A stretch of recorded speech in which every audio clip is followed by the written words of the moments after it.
ये दोस्तों जब ये कहानी दोस्तों है राजस्थान की। ये कहानी दोस्तों आप लोग को अच्छी लगे, लाइक शेयर कमेंट जरूर करिएगा। कहानी बहुत ही अच्छी और इंटरेस्टिंग है और इसको लास्ट तक देखिएगा, तभी आपको लोग को समझ में आएगा कि ये कहानी कैसी है। और इस पे आप लोग को बड़ी बड़ी सीख भी मिलेगी और पता भी चलेगा कि कहानी का मतलब क्या था और कहानी किस वजह से सुनाई गई। तो ये दोस्तों कहानी राजस्थान के एक असगर गांव की है। जो वहीं पे कुछ दूरी पे एक गांव रहता है। वहीं पे जो है दो दंपति रहते हैं। एक का नाम जो है राम गोपाल वर्मा रहता है और उनकी पत्नी का नाम सीता देवी होता है। और उनकी एक बेटी होती है जिसकी उम्र 18 वर्ष होता है और उसका नाम शालिनी होता है। तो इनका दोस्तों बहुत ही अच्छे से परिवार चल रहा होता है, बहुत अच्छा से गुजर बसर इनका हो रहा होता है।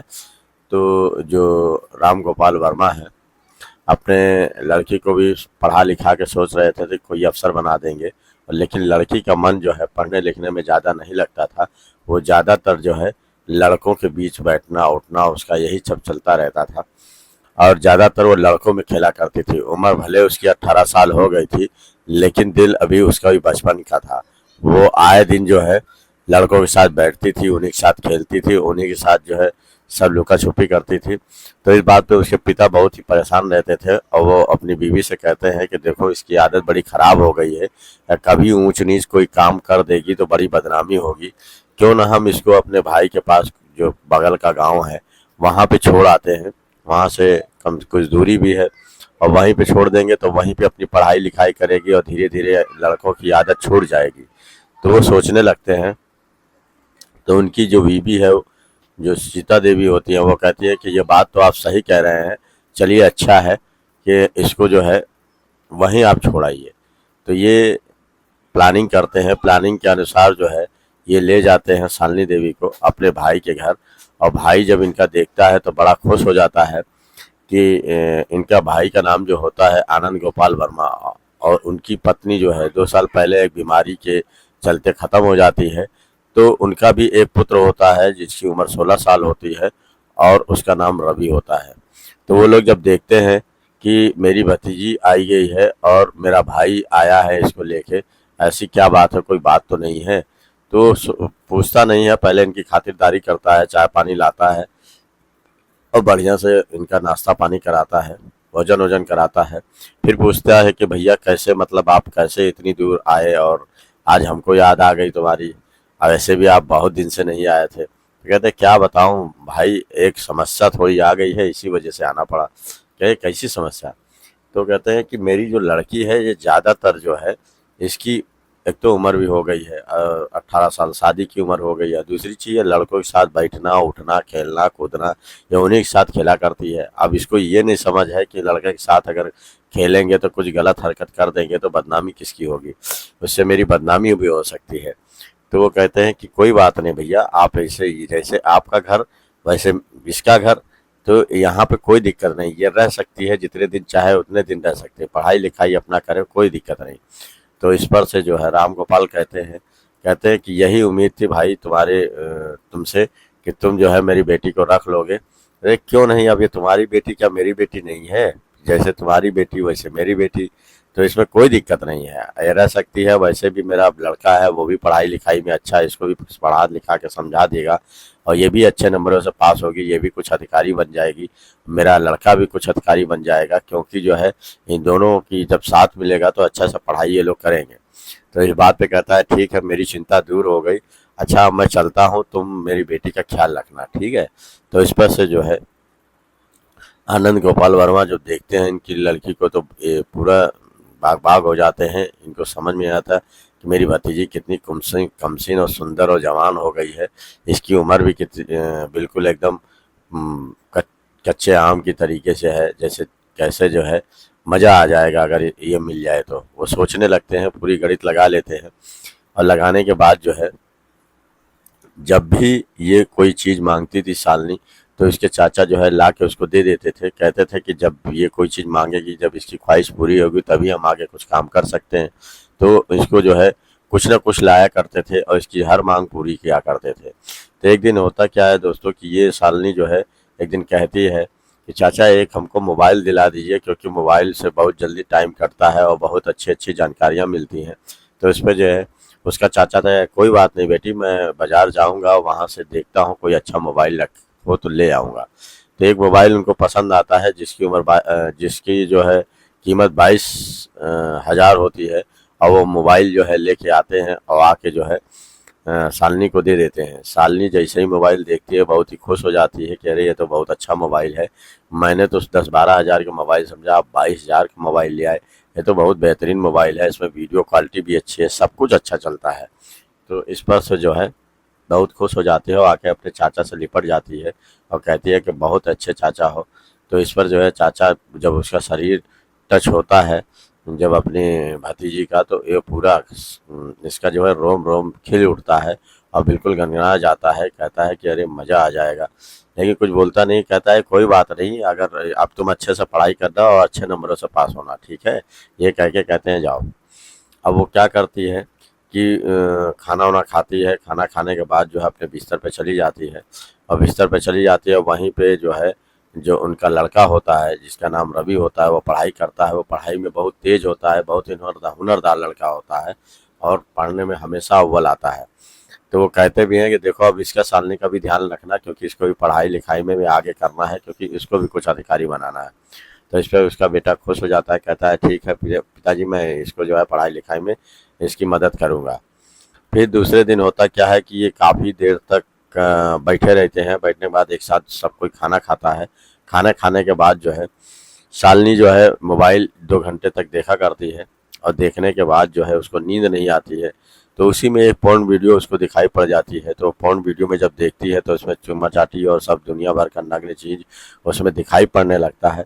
तो देखने के बाद इसका पूरा रोम रोम सिहर उठता है और ये पूरा जो है गर्म हो जाती है पूरी तरीके से, और फिर इसको सूझता नहीं है। और ये वही 9-10 बजे के आसपास ये जो है अपने खाना वाना खा के जो है जब मोबाइल वोबाइल देख लेती है, तो ये जहाँ पे वो रवि पढ़ रहा होता है उस कमरे में ये भी धीरे से मोबाइल देखते हुए चली जाती है।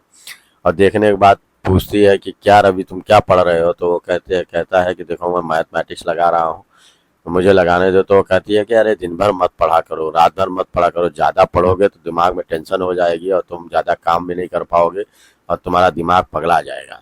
तो थोड़ा कम पढ़ा करो, थोड़ा मनोरंजन और मस्ती में भी लिया करो, क्योंकि इससे पूरा शरीर खुश रहता है और बीमारियां जल्दी नहीं आती। तो कहता है कि ऐसा क्या बात है, तुम आज ऐसी बहकी बहकी बातें क्यों कर रही हो। तो इस पर से जो है वो कहती है बहकी बातें, देखो तुमको इंटरेस्टिंग चीज़ दिखाती हूँ इसमें। तो वो मोबाइल दिखाती है इंटरेस्टिंग चीज़, तो देखने के बाद उसका भी इंटरेस्ट जागने लगता है, और ये जब उसके प्राइवेट पार्ट पे हाथ लगाती है तो वो पूरी तरीके से तैयार हो जाता है और ये दोनों एक दूसरे के कपड़े उतारने लगते हैं। उतारने के बाद पूरा जो है एक दूसरे से सेक्स सारी संबंध बनाते हैं और सेक्स करने लगते हैं। सेक्स करने के बाद वो इतने ज़ोर ज़ोर से धक्का रवि मारता है कि इसकी पूरी चीखें निकाल देता है, और ये पूरी तरीके से तैयार हो जाती है और लिपट लिपट के खूब मज़ा लेती है। कम से कम 2-3 बार ये सेक्स करता है, और सेक्स करने के बाद भरपूर मज़ा आता है, तो उसको भी पूरा भरपूर मज़ा आने लगता है।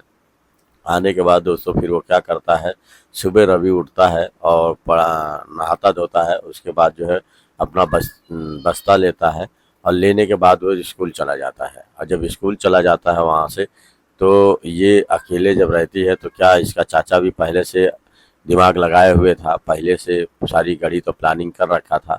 वो मेडिकल स्टोर से कुछ सेक्स वाली दवाई ले आता है कि जो लड़कियों को गर्म कैसे किया जाता है।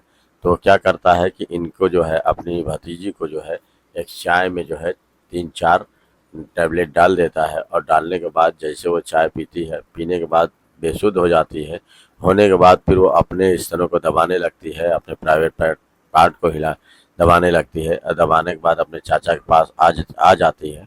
और आने के बाद कहती है कि चाचा मुझे मुझे अजीब सी पूरे शरीर में गर्माहट हो रही है।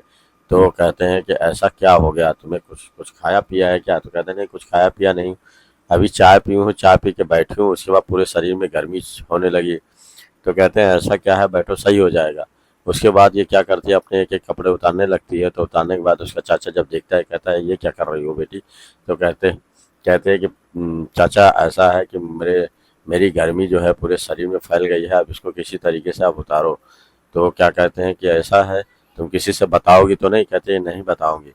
फिर वो अपने शरीर से एक एक कपड़ा उतार के वो भी रख देता है, अपनी भतीजी के भी कपड़े उतार देता है, और उतारने के बाद उसके साथ भरपूर जोर जोर से सेक्स करने लगता है, और पूरी जोर से इतनी तेज तेज उसको जो है धक्के मारता है कि उसकी चीखें निकलने लगती हैं, और पूरी तरीके से पूरा घर जो है काहें भरने लगते हैं और सिसकारियाँ मारने लगते हैं, पूरा घर गूंजने लगता है। फिर वो दोस्तों वो सेक्स में इतनी विलीन हो जाती है कि एक नहीं कम से कम 4 बार उसके साथ सेक्स करते हैं, और करने के बाद जो है उसका मोटा तगड़ा इतना ज़्यादा रहता है उसके चाचा का, कि वो वैसे भी 23-24 साल का उम्र से ज़्यादा रहता है, यानी 43 साल का लगभग होता है। और पूरी तरीके से जब सेक्स कर लेता है तो करने के बाद जो है वो करता क्या है कि अपनी भतीजी को कहता है ठीक है अब किसी से बताना नहीं, हम लोग इसी तरीके से मज़ा लिया करेंगे। तो इसी तरीके से दिन कुछ बीतते हैं। वो करती क्या है कि रात में अपने भाई, जो उसका भाई रहता है रवि, उसके साथ सेक्स करती है, और उसके बाद जब सुबह होती है तो अपने जो है चाचा के साथ सेक्स करती। तो इसी तरीके से उसका जो है समय बीत रहा था, कम से कम 6 महीने का समय निकल जाता है। अब वो दोनों के साथ सेक्स करती है, रात में जो है अपने भाई के साथ करती है और दिन में अपने चाचा के साथ करती है। और करने के बाद जो है वो पूरी तरीके से जो है इस एकदम पारंगत हो गई थी सेक्स क्रीड़ा करने में।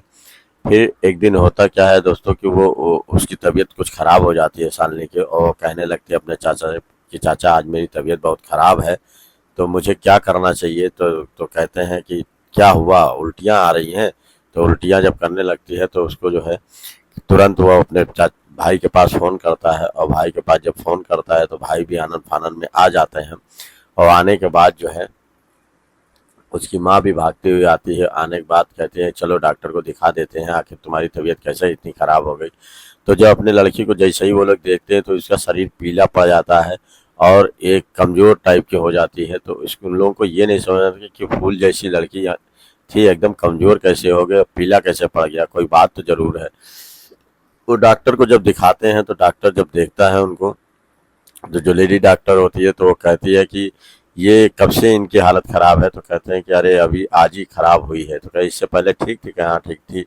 तो कहते हैं कि ये 2 महीने की प्रेग्नेंट है और इसी वजह से इसको उल्टियाँ आ रही हैं। तो ये बात जब सुनते हैं तो उनके पिता के पैरों तले से ज़मीन खिसक जाती है कि आखिर इतना बड़ा कांड किसने किया है, और किस तरीके से ये किसके साथ मुंह काला कर रही है।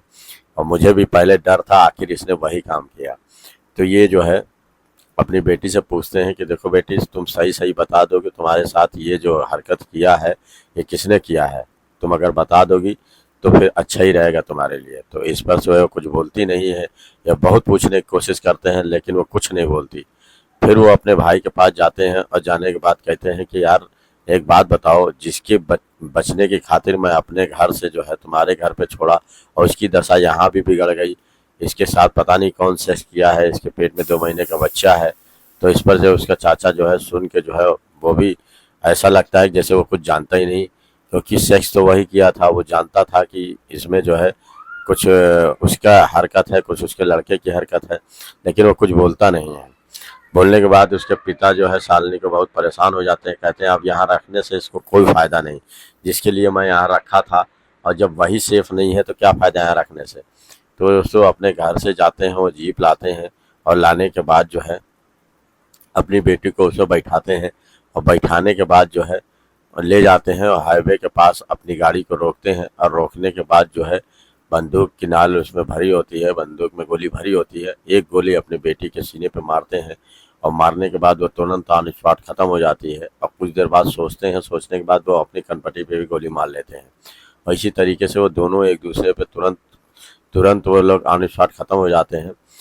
तो जब ख़त्म हो जाते हैं तो कुछ दूरी पे ही कुछ वहाँ पे कुछ आदमी उनके गांव के ही कुछ काम कर रहे होते हैं। तो वो जब गोली की आवाज़ सुनते हैं तो भागते हुए आते हैं, और आने के बाद जब देखते हैं तो वो पुलिस को फ़ोन कर देते हैं। पुलिस आनन फानन में जब वहाँ आती है, आने के बाद देखती है तो वो समझ नहीं पाती है कि आखिर ये बाप बेटी है कि क्या है, कैसे इनकी किसी ने हत्या की है कि क्या किया है। तो वो लोग भी कुछ नहीं बता पाते हैं, कहते हैं हमने गोली चलने की आवाज़ देखी और उसके बाद हम लोग भाग के आए तो देखे तो ये दोनों मृत्यु अवस्था में हो गए हैं।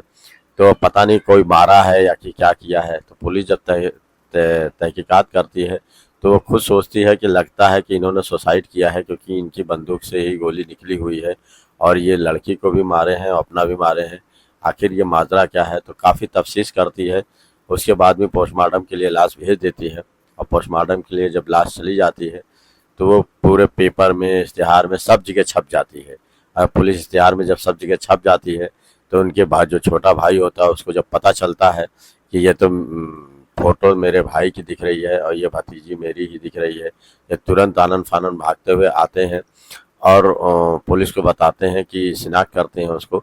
तो ये बताते हैं कि ये तो मेरे बड़े भाई हैं, इनका नाम राम गोपाल वर्मा है और ये मेरी भतीजी है जिसका नाम जो है शालिनी है। तो आप इनकी जो डेड बॉडी है वो हमको दे दीजिए, हम लोग अपने हिसाब से इसका जो है क्रियाक्रम करेंगे। तो पुलिस जब जान जाती है कि इन्हीं के परिवार के हैं तो वो उनकी लाश दे देती है और लेने के बाद जब ये लोग ये जो दोनों को लाश को लाते हैं और लाने के बाद उसका जो है अंतिम संस्कार कर देते हैं। अंतिम संस्कार करने के बाद जो है घर पे आते हैं तो वो सोचने लगते हैं कि मैंने जो बुरा कर्म किया उसकी सज़ा मेरे भाई को मिली और मेरी जो भतीजी है उसको मिली। ये लोग क्या इतना बड़ा कांड कर दिए, कैसे कर दिए? तो ये दोस्तों फिर सोचता रहता है, लेकिन सोचने से अब होता क्या है, जो होना है वो तो हो ही गया था।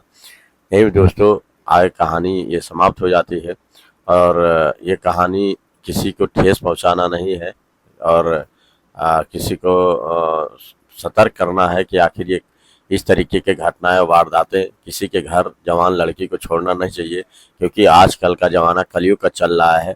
क्योंकि कोई किसी पे भरोसा करने वाला नहीं है। कभी बाप बेटी के साथ सेक्स करता है तो कभी बेटी भाई के साथ सेक्स करती है। तो ये आजकल का जो है बहुत ही कलयुग चल रहा है, तो किसी पे भरोसा नहीं करना चाहिए और ये अपनी बेटी को खुद अपनी ही रखवाली, अपनी देख रेख में ही रखना चाहिए।